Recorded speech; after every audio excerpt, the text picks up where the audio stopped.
नमस्कार, TV6 news network में आपका स्वागत है। मैं हूं आपके साथ गीतू चौहान। आप देख रहे हैं प्राइम डिबेट। पीएम मोदी ने देश के करोड़ों गरीब लोगों को दिवाली का तोहफा दे दिया। उन्होंने केंद्र सरकार को फ्री राशन योजना, प्रधानमंत्री गरीब कल्याण योजना को 5 साल के लिए बढ़ाने का ऐलान किया है। इस योजना के तहत देश के करोड़ों गरीब लोगों को सरकार की ओर से राशन मुहैया कराया जाता है। प्रधानमंत्री छत्तीसगढ़ के दुर्ग में एक जनसभा को संबोधित कर रहे थे और इसी दौरान उन्होंने फ्री राशन स्कीम को 5 साल बढ़ाने का ऐलान किया।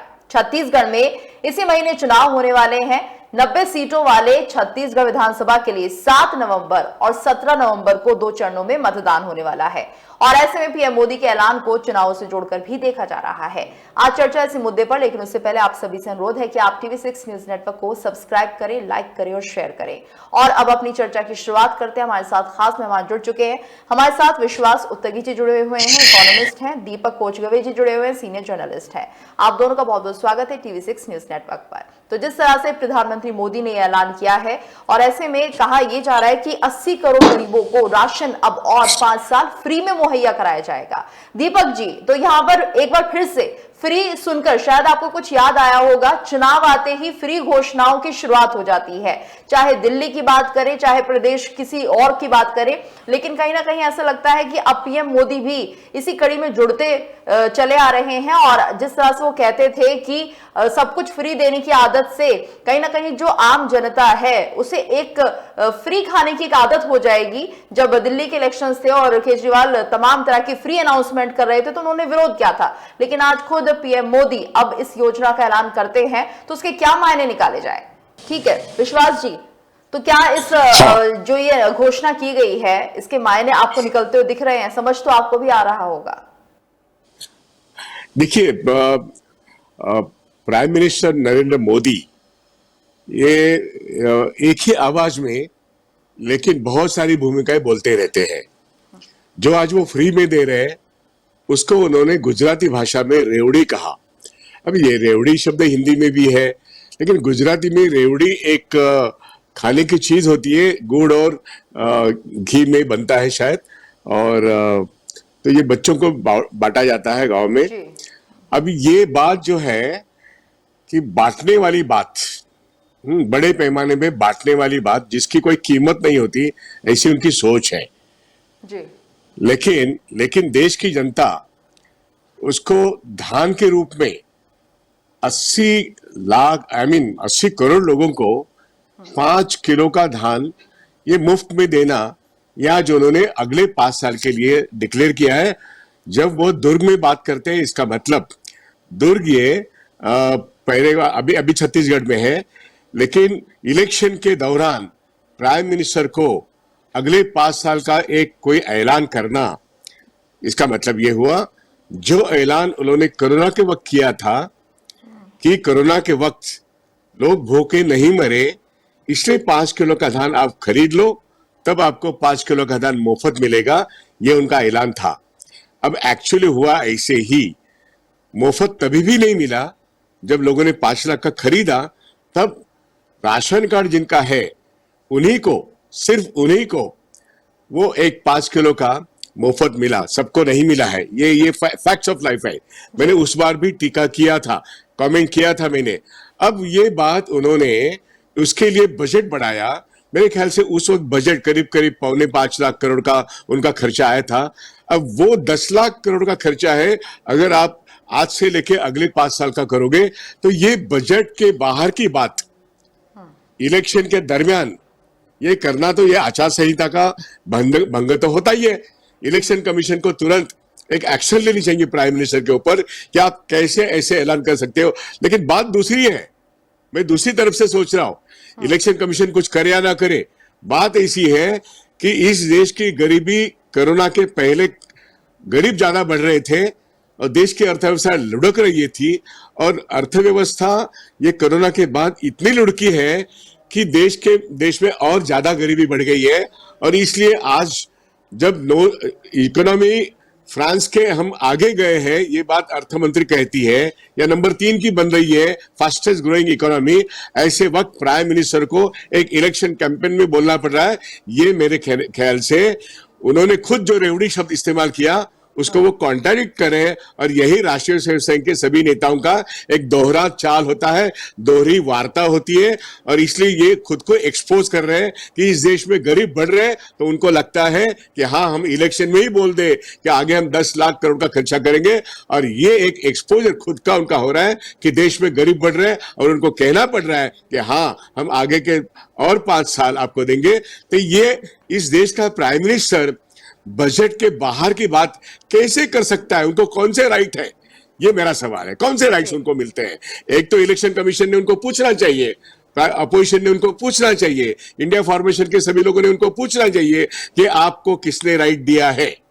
बिल्कुल।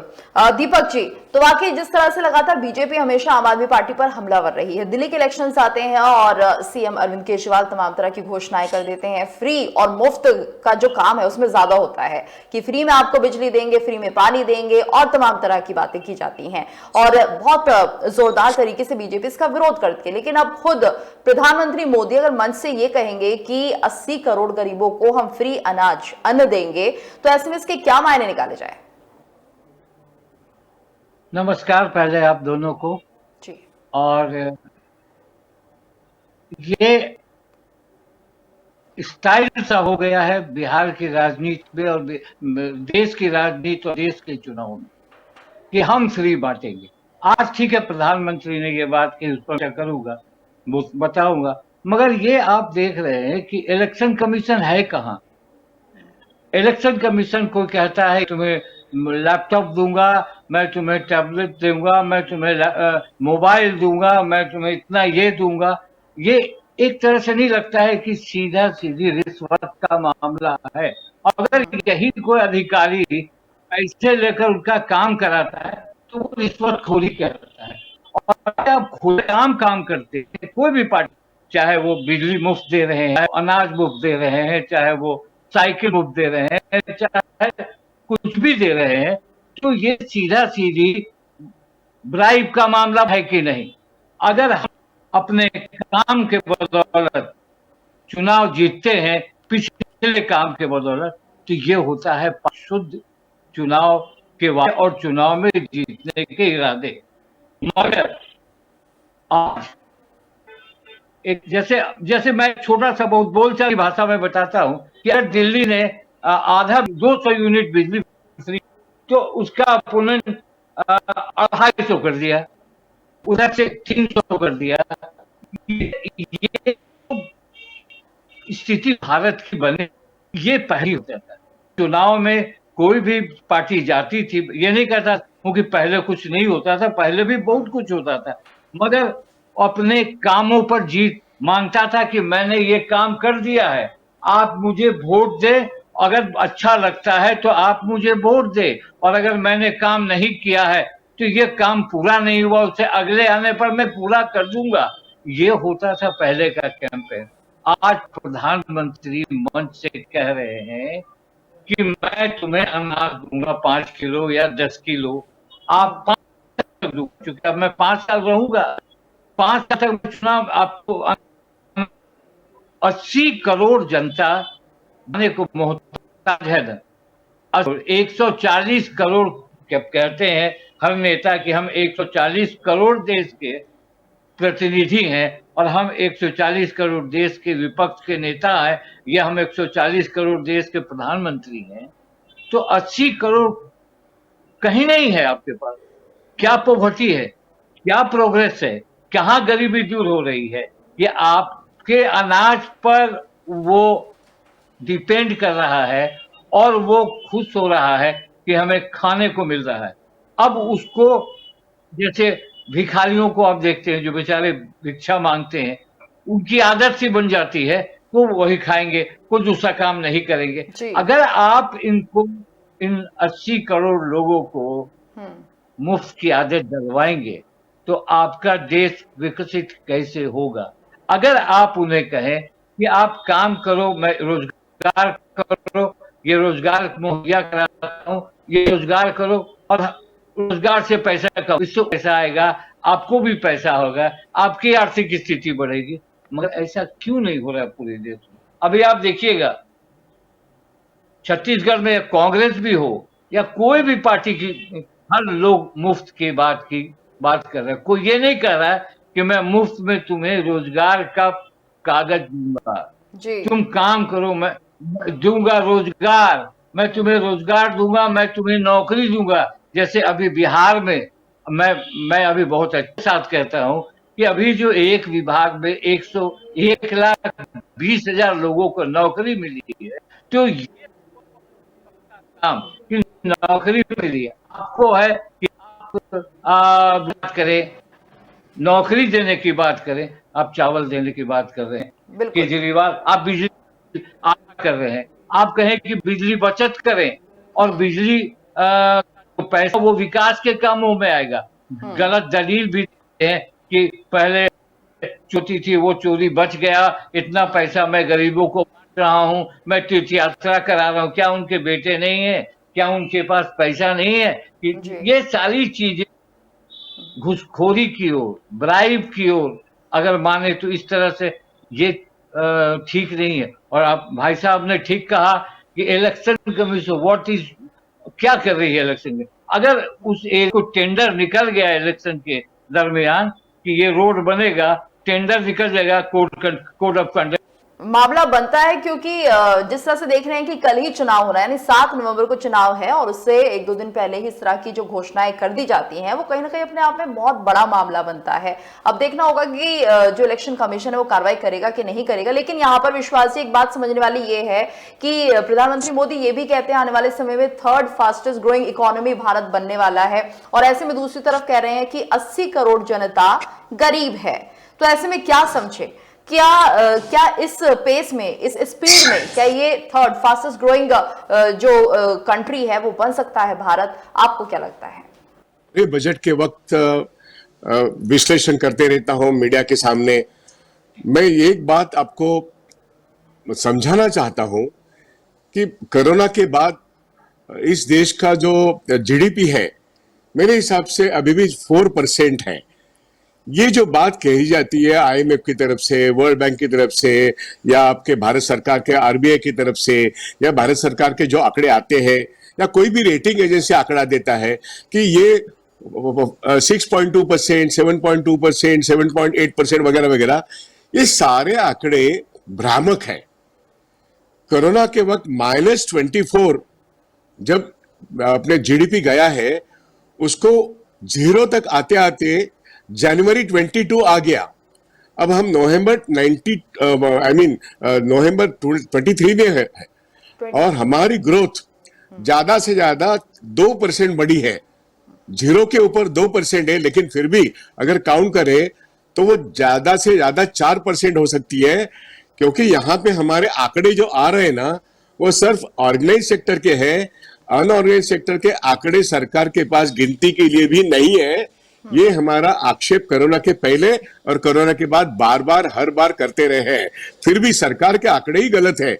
अगर 2011 के बाद 2021 में हमारी जनगणना नहीं हुई है, हम 2023 में है, तो सरकार के सारे आंकड़े भ्रामक ही है। और यही आंकड़े लेके आईएमएफ और वर्ल्ड बैंक ये कहता है कि हम 7.2% बढ़े हैं या 6.8% बढ़े हैं। तो मेरा कहने का मतलब ये है कि भाई पिछले साल में, मतलब 2021 में आंकड़े आते हैं तो 2020 में -24 को लेके वो आंकड़े आएंगे, 2022 को आंकड़े आएंगे तो 2021 को कंपेयर करते हुए उस क्वार्टर का आंकड़े आएंगे। अभी 2023 में अगर मान लो हमको कंपेयर करना है तो पिछले नवंबर का आंकड़ा आएगा। तो पिछले नवंबर से हमने मान लो 6.2% किया है, लेकिन ये बेसिकली कुल मिला के जीडीपी हमारा कोरोना के जो पहले था उसके बाद कितना बड़ा है, तो मैं आपको दावे के साथ कहता हूं, it is not more than 300, मतलब 300 लाख करोड़ से ऊपर नहीं है। ये 4% से नहीं है जीडीपी ज्यादा। और इस 4% के जीडीपी में, इसलिए मैं कहता हूं ये आंकड़े गलत है। और ये कहना प्राइम मिनिस्टर और फाइनेंस मिनिस्टर हम फास्टेस्ट ग्रोइंग इकोनॉमी है, वो सिर्फ पिछले साल से हम 6.2 या 6.8% से ज्यादा है। शायद भारत देश ये चाइना के साथ साथ कंपेयर कर सकता है, लेकिन वो भी पिछला क्वार्टर पूरी तरीके से देखा जाए तो चाइनीज इकोनॉमी 24 ट्रिलियन है, ब्रिटेन की इकोनॉमी हमसे भी ज्यादा है, अमेरिका की इकोनॉमी 25 ट्रिलियन है, और हम अभी 3 ट्रिलियन भी नहीं है। तो हम अगर जीडी की बात कंपेयर करें तो ये ग्रोथ रेट है ना, ये बहुत दिखावे वाला है, ये इल्यूजन वाला है, भ्रामक है। और इसीलिए मेरी बात यह है कि 80 करोड़ जनता को 5 किलो का धान देना पड़ता है दूसरे टर्म के एंड में भी, कोरोना के बाद 3 साल में भी। ये नरेंद्र मोदी की सरकार का बहुत बड़ा अपयश है, फेल्यूर है कि जनता भूखी है और इलेक्शन में आके कहते हैं कि भाई हम आपको 5 किलो मुफ्त देंगे। और कोरोना के वक्त उन्होंने कहा था 5 किलो खरीद लो, 5 किलो मुफ्त मिलेगा, जिसके पास बीपीएल कार्ड है उसके लिए। तो ये सारे भ्रामक चीजें हैं। हमारे देश में गरीब आज के तारीख में मैं आपको बताता हूं 22 करोड़ है, और ये ऑक्सफैम का रिपोर्ट है जो अभी 6 महीने पहले आया था। तो ये आंकड़े ऑक्सफैम के जो है वो ज्यादा सही है, क्योंकि डावोस के एक दिन पहले वो आए थे। और आज ये विषमता जो है इस इकोनॉमी में, उसको मद्देनजर रखते हुए ये जीडीपी हमारा कुछ भी नहीं है। ये जीडीपी यूरोप के किसी भी देश से शायद बड़ा हो सकता है, लेकिन भारत जैसा कॉन्टिनेंटल कंट्री में ये बहुत छोटा है। ये परसेंटेज और बड़ा होना, इसका मतलब पिछले साल के उस क्वार्टर से बड़ा है, इतना ही उसका मतलब है। इस देश में ज्यादा अमीर नहीं है, अमीर कम है, वो शायद 1% है। उनके पास संपत्ति करीब करीब 65% है, और हमारे देश में गरीब करीब करीब 90 करोड़ से ज्यादा है। ये असल बात है, इसको ये सरकार छिपाती है। और असली बात बाहर आ गई है कि 80 करोड़ लोगों को अब 5 लाख का धान मुफ्त देना, इसका मतलब हम खुद को ही कॉन्ट्राडिक्ट कर रहे हैं। जी बिल्कुल। और दीपक जी, कुछ आंकड़े ये भी सामने आए थे, अभी लगता है हमारा संपर्क नहीं हो पा रहा है दीपक जी से। विश्वास जी, कुछ आंकड़े ये भी सामने आए थे, जबकि हंगर इंडेक्स रिपोर्ट जब गवर्नमेंट के सामने रखी गई तो उसमें जो आंकड़े थे काफी चौंकाने वाले थे। लेकिन इस पूरे सवाल पर सरकार कहती है कि ऐसी कोई रिपोर्ट नहीं है और देश में सब कुछ ठीक है। कुपोषण का मामला भी उसमें था, भुखमरी का मामला भी था, लेकिन शायद आंख बंद करके सरकार उस वक्त बैठ गई थी। लेकिन अब तो खुले तौर पर आपने कह दिया है कि 80 करोड़ जो आबादी है वो गरीब है। गरीब है तो इसका मतलब साफ तौर पर यह होता है कि उन्हें पोषण का जो अन्न है वो भी नहीं मिल रहा है, यानी कुपोषण, मालन्यूट्रिशन, जो कि एक बड़ी समस्या है देश में, उससे भी आप पार नहीं पा पाए हैं अभी तक। जी, आपने बहुत सही कहा है। हंगर इंडेक्स ये वो ऐसा इंडेक्स है कि 2006-7 में वो उसकी शुरुआत हो गई। और उसका जो बैकग्राउंड मैं आपको बताना चाहता हूँ, क्योंकि मैं इकोनॉमिक्स का स्टूडेंट हूँ, मैं बैंकिंग वाला आदमी हूँ, मैं आपको उसको बैकग्राउंड बताता हूँ। अमर्त्य सेन जैसे एक नोबेल विनर जो है, नोबेल प्राइज विनर है, अर्थशास्त्री है, उन्होंने ये कहा कि आपके ग्रोथ के इंडेक्स है वो ह्यूमन डेवलपमेंट इंडेक्स और भूख का जो है इंडेक्स, इसके आधार पर होना चाहिए। तो ह्यूमन डेवलपमेंट इंडेक्स और हंगर इंडेक्स, ये 2 इंडेक्स बहुत महत्वपूर्ण है। इसलिए सभी तरीके से इकोनॉमी कैसे ग्रो होती है और जो संपत्ति पैदा होती है इकोनॉमी में, उसको ट्रिकल डाउन होता है कि नहीं गरीबों तक, ये सवाल है। हंगर इंडेक्स ये बताता है कि 2006-7 में पहली बार आया, उस वक्त 125 देशों में भारत का नंबर कितना था? मेरे ख्याल से 105 या 106 था। अभी जो हंगर इंडेक्स बता रहा है, पिछले 10 साल में बार बार ये आ रहा है कि हमारा नंबर गिर के 111 हो रहा है। मतलब 125 में 111 होता है तो हम पीछे से सिर्फ 15वें नंबर पर है। हमसे ज्यादा भूखे लोग मेरे ख्याल से अफ्रीका और एशिया के कुछ देशों में है, और भारत जैसा बहुत बड़ा देश गिर के गरीब हो रहा है और वो 111 नंबर पर है। ये हमारे लिए बहुत खतरनाक बात है और मैं कहता हूं लज्जास्पद बात है। और इसको अभी वो हंगर इंडेक्स ने एक्सपोज किया। भारत सरकार यह कहती है ये हमारे लिए साजिश है। मतलब जो आंकड़े हंगर इंडेक्स बनाने के लिए जो एक अमेरिका की एक संस्था है, एक जर्मनी की एक संस्था है, ये पिछले 2006 से कर रहे काम, अब उनको भारत सरकार कहती है वो भारत सरकार के खिलाफ है। क्या भारत सरकार यूनो का सदस्य नहीं है? क्या भारत सरकार सारे जो इंटरनेशनल इंडेक्स में अपने को खुद वो फिगर्स नहीं दे रहा है? मैं आपको यही कहना चाहता हूं, भारत सरकार फिगर्स नहीं दे रहा है पिछले 2 साल 3 साल, और भारत सरकार ये कहने की कोशिश करता है ये जॉर्ज सोरोस की साजिश है।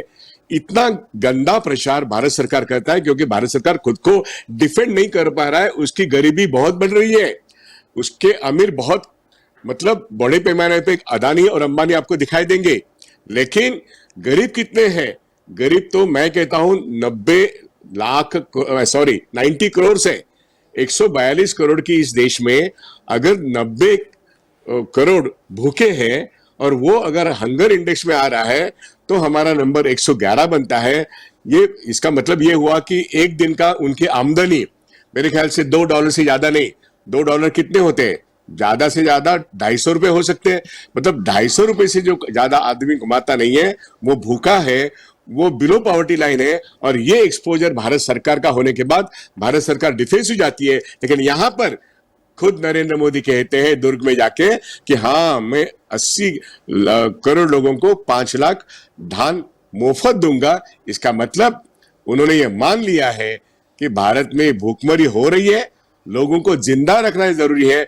तो नोज डाइव होने वाली इकोनॉमी को वो स्पीडीली ग्रोइंग इकोनॉमी कहते हैं। ये दो बड़े झूठ, और अभी ये झूठ का एक्सपोजर हंगर इंडेक्स में हुआ।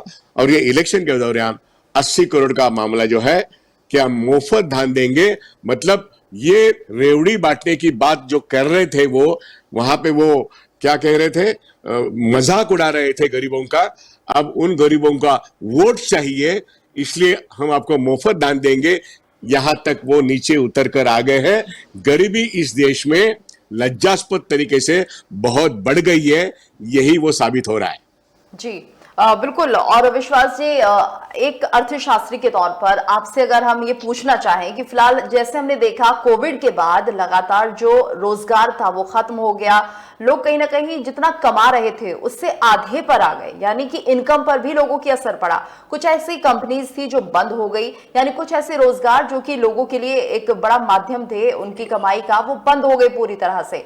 और ऐसे में अब किस तरह से जो भारतीय पेस है, जो इकोनॉमी है, वो आगे बढ़ सकती है? क्या कुछ सरकार को करना चाहिए? देखिए, मैं पिछले साल में जब श्रीलंका की इकोनॉमी बुरी तरह से मार खा रही थी, उस वक्त भारत देश में भी गरीबों की संख्या बढ़ रही थी। और हमारे फॉरेन एक्सचेंज का एक रिजर्व जो है बहुत बड़े पैमाने पे घट के 630 बिलियन डॉलर था, वो निकल के 510 बन गया। मैंने कमेंट किया था भारत की इकोनॉमी, उसका जो फॉरेन एक्सचेंज रिजर्व था वो घट के इतना हो रहा है। वो जो रिजर्व्स 2015-16 में बढ़ गए थे, 13-14-15 में बढ़े थे, वो श्रीलंका का जब इकोनॉमी ढल रहा था उस वक्त भारत सरकार की इकोनॉमी में रुपया कमजोर होता। उस रुपया को बचाने के लिए $100 बिलियन का खर्चा करना पड़ा। मैं ये बात अर्थशास्त्र के हिसाब से कह रहा हूं। रुपया को बचाने के लिए, जो रुपया आज 84 रुपीज है पर डॉलर, उसको बचाने के लिए पिछले 2 साल में 100 बिलियन डॉलर से भी ज्यादा फॉरेन एक्सचेंज खर्चा करना पड़ा है। ये एक बात। दूसरी बात, बेकारी की बात आपने जो कही, अभी पिछले 2 महीनों में 45 साल से सबसे ज्यादा बेरोजगारी भारत देश में है। ये आंकड़ा था 8%, 8.2% 2 साल पहले। अब 45 साल के 47 ईयर्स हो गए, अब का वो आंकड़ा है 10.80%। मतलब 8.2% का 10.80% हुआ। ये बेरोजगारी पिछले 2 महीने में बढ़ी हुई है। और मैं आगे की बात कहना चाहता हूं, जो CMI का आंकड़ा आज ही आया है, वो आंकड़ा ये कहता है कि जितने भी बड़े IT कंपनीज है, जितने बड़े कंप्यूटराइज कंपनीज है, वहां पे अगले 3 साल में उनकी मैनेजमेंट कह रहे हैं हमारे इधर रोजगार बढ़ने की कोई संभावना नहीं है। ये उन्होंने डिक्लेयर किया है। सारी IT कंपनीज और IT बेस्ड कंपनीज जहां पे आदमी नहीं लगेंगे, ये उन्होंने अभी से तय किया है। इसका मतलब रोजगार बढ़ने की कोई संभावना नहीं। अनऑर्गेनाइज सेक्टर में रोजगार बढ़ता ही नहीं है। और जो जहां पे रोजगार बढ़ रहा था वो गवर्नमेंट सेक्टर और स्टेट गवर्नमेंट सेक्टर में करीब 80 लाख वैकेंसीज अभी भी पेंडिंग है, वो फिलअप नहीं हो रही है। और लोग ये कह रहे हैं कि हमें रोजगार दो, हमें नौकरी दो, हम डबल ग्रेजुएट बन गए, हम MBA भी बने हैं, लेकिन हमें रोजगार दो। तो कहीं का कोई रोजगार नहीं है। तो रोजगार 10.80% 2 महीने में बढ़ गया है, 45 ईयर्स में सबसे ज्यादा बढ़ा है। और आगे कोई संभावना नहीं रोजगार बढ़ने की, क्योंकि IT बेस्ड इंडस्ट्री अगर रोजगार घटा रही है और पूरी अर्थव्यवस्था अगर डिजिटल हो रही है तो रोजगार बढ़ने की कोई संभावना नहीं है और इकोनॉमी बढ़ने की कोई संभावना नहीं है। हाँ, GDP बढ़ सकता है, लेकिन चंद लोगों के हाथ में संपत्ति का कॉन्सेंट्रेशन हो सकता है। GDP क्यों बढ़ रहा है? क्योंकि इस 142 करोड़ में अभी भी 25 to 30 करोड़ ऐसे लोग हैं जो यूरोप के किसी भी पॉपुलेशन से ज्यादा लोग हैं, जिनके हाथ में अभी भी परचेजिंग पावर है। वो बंबई, दिल्ली, मद्रास, कलकत्ता जैसे ए ग्रेड सिटी में जीडीपी को कंट्रीब्यूट करते हैं और जीएसटी को भी कंट्रीब्यूट करते हैं। इसलिए आपको जर्मन, ब्रिटेन, फ्रांस से भी ज्यादा पॉपुलेशन जो महाराष्ट्र में है, कर्नाटक में है, राजस्थान में है। तो मैं ये कह रहा हूं, ये 25 करोड़ लोग इंडिया का सबसे बड़ा मार्केट है, इसलिए जीडीपी बढ़ता हुआ दिखता है, जीएसटी बढ़ता हुआ दिखता है, लेकिन गरीब लोग ज्यादा है। ये कॉन्ट्राडिक्शन इस इकोनॉमी में है। जी बिल्कुल। और विश्वास जी, हमने ये देखा है चुनाव आते ही सारी पॉलिटिकल पार्टीज या तो फ्री रेवड़ियां बांटते हैं, जो जिस भाषा में ये बात की जाती है कि फ्री सब कुछ देने के लिए तैयार रहते हैं, वहीं दूसरी तरफ रोजगार का वादा कोई नहीं करता। और ये बहुत बड़ी बात है, रोजगार नहीं होगा तो आप कब तक फ्री देंगे, अपने आप में एक बड़ा सवाल है। और जिस तरह से आप कह रहे हैं कि रोजगार बढ़ ही नहीं सकता, अगर आईटी सेक्टर में इतना डाउनफॉल दिख रहा है, तो ऐसे में ये माना जाए कि जो रोजगार की दर है वो आने वाले समय में और बढ़ेगी, तो क्या कोई भी पॉलिटिकल पार्टी ये मादा रखती है, ये दम रखती है कि वो बेरोजगारी को कम कर सकती है या खत्म कर सकती है? बेरोजगारी को कम करना ये एक बात हो सकती है, चर्चा का विषय हो सकता है, खत्म होना मुश्किल है। इसलिए एक बात राहुल गांधी जो कह रहा है उसको ध्यान में देना बहुत जरूरी है। वो ये है कि मतलब जो स्मॉल स्केल इंडस्ट्रीज है या एमएसएमई कहते हैं बैंकिंग क्षेत्र में, एमएसएमई मतलब छोटा और मध्यम साइज का उद्योग, इसकी कोरोना के पहले ताकत थी 6 करोड़ 20 लाख। कोरोना के बाद इसमें से मेरे ख्याल से 1.5 करोड़ से ज्यादा 2 करोड़ इंडस्ट्री फिर से खुल सकी है। मतलब 6 करोड़ से ज्यादा छोटे उद्योग थे, मीडियम साइज के उद्योग थे।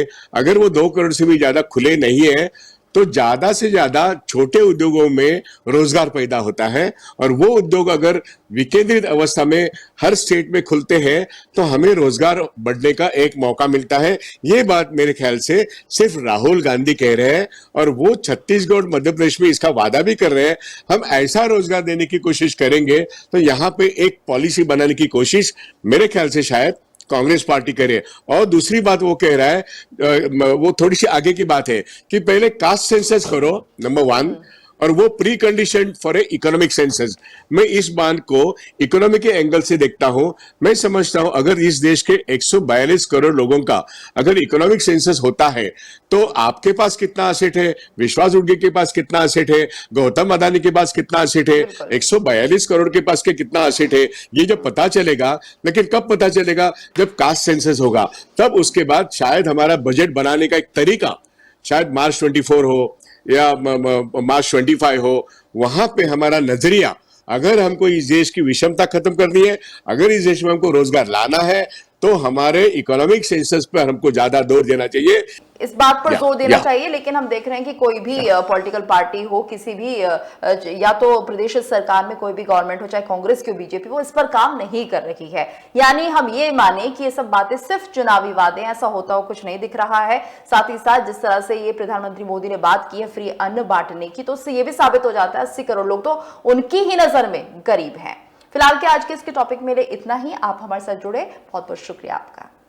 और इसी के साथ प्राइम डिबेट में इतना ही। लेकिन जानने से पहले आपसे अनुरोध करेंगे कि आप TV6 न्यूज नेटवर्क को सब्सक्राइब करें, लाइक करें और शेयर करें।